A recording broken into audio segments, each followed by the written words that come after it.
Hello everyone. Which is more harmful to our health? Air conditioner or air cooler? I am Ahmad Abdurrahman from Springday from Turkey. And in this video, I will talk with you about this subject.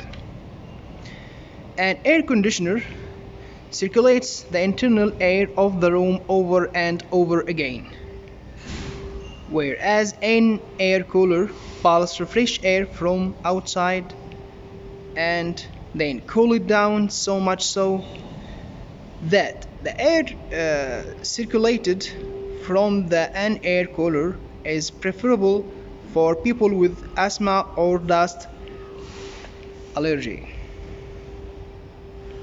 So the air coolers are more natural and doesn't depending on any chemical interactions.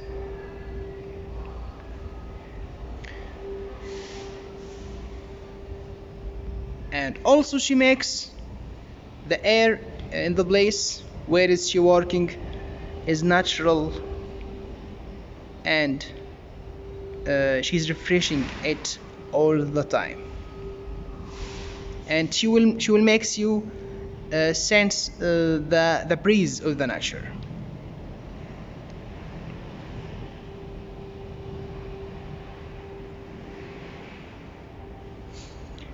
Thank you very much, and please, if you have any question, you can leave your question in the comments, or you can call us on our WhatsApp number, or you can send a mail for us. Thank you very much. Take care about yourself. We are waiting for your requests. Please like, comment, share. Thank you. Goodbye.